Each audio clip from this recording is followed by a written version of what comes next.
Okay, so we are here doing our first ever trailer reaction video on Trek movie. Hopefully it won't be the last, of course. You know, there'll be a few more trailers for Star Trek Beyond, and then of course eventually we'll have material start to trickle in for the new TV show that's starting in a year.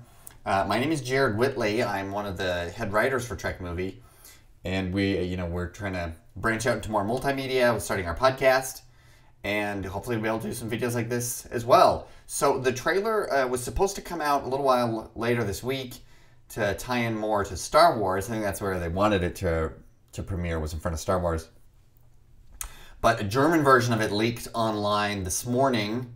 Today is December 14th. And so then Paramount just followed up by releasing the main trailer.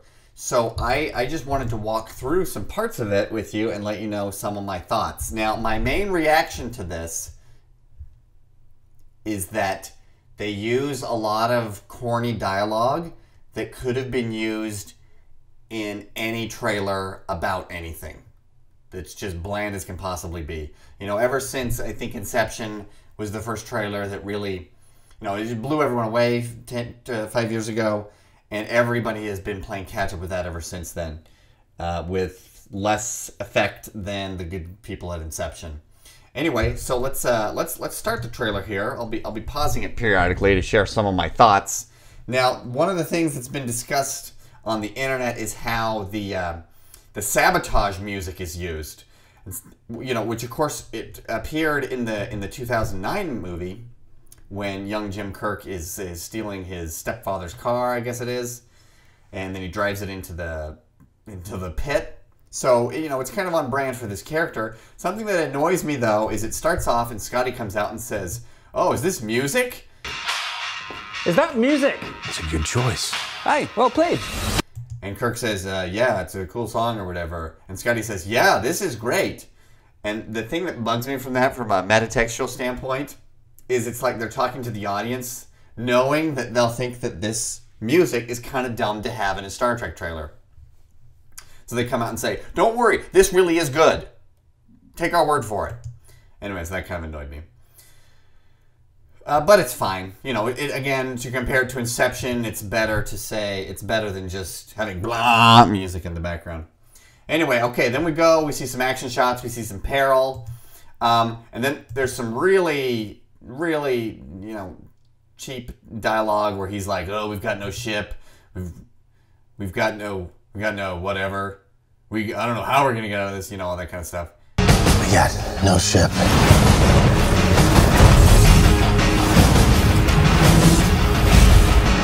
No crew. How are we gonna get out of this one? Okay, and then Spock here is apparently Elrond from Lord of the Rings, where he tells them, "You will find hope in the unlikeliest of places." It's like, come on. No, this is Star Trek. It's not Lord of the Rings. We will find hope in the impossible. Okay, then we got that cool shot. Very Fast and Furious there.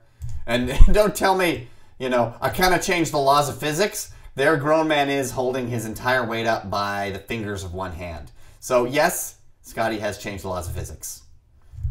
Okay, then this part I love right here. Okay, now the thing I love about this is a genuinely alien world here. Like in Galaxy Quest, when they go to that alien planet, it's actually Goblin Valley, Utah, which is a wonderful little state park, or if you've never been there. But, and I say this because I'm from Utah, but it just looks like the American Southwest, whereas this looks genuinely alien. So I really like this. And then we have this cool exchange here where Bones says, "Well, at least I won't die alone."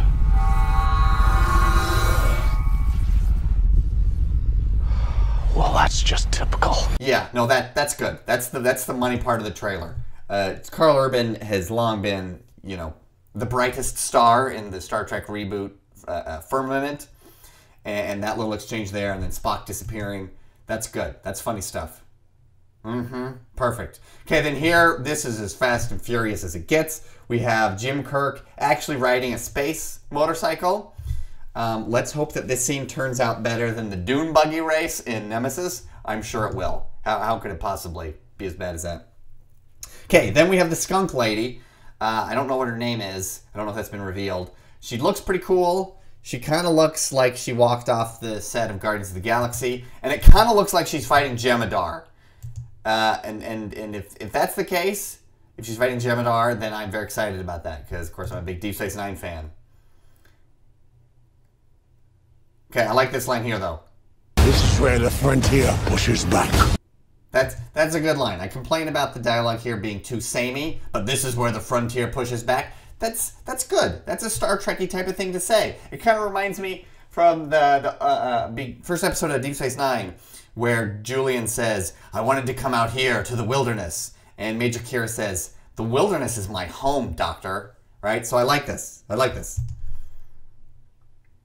Okay, then we got more skunk lady, some alien not recognized. Looks like the crew has been kidnapped somehow. There's all these little ships, look like little parasites attacking. So that's different. Something that, you know, we've seen in virtually every Star Trek movie in the last, you know, couple decades, frankly, is the Enterprise has to fight some big, awesome ship that's too big. That's what makes it menacing, is that it's impossibly big. Whereas this is different. It's more like fighting piranhas rather than fighting a shark. So hopefully that's cool. Again, we don't know much about them. Are they the Dominion? Are they some new threat? Okay, Star Trek Beyond. I do like the title. Okay, there we go. Now this I love right here, where we have the action scene of the cool transporter effect. I think that's cool. I like that. Okay, let's never do that again. Okay, that's a cheesy line there. I don't like that. But I do like his goggles, if they are a Captain Proton reference. If those goggles are a Captain Proton reference, then I like them. But if they're dorky, then I don't. Okay, then we see here it's opening July 22nd. So that's just a little over 7 months from now. Okay, all right, so there we go. There's a reaction. But what do you think? Tell us in the comments below. And let us know if this is the kind of thing you'd like to see us do more. This is Jared again with Trek Movie and #LLAP.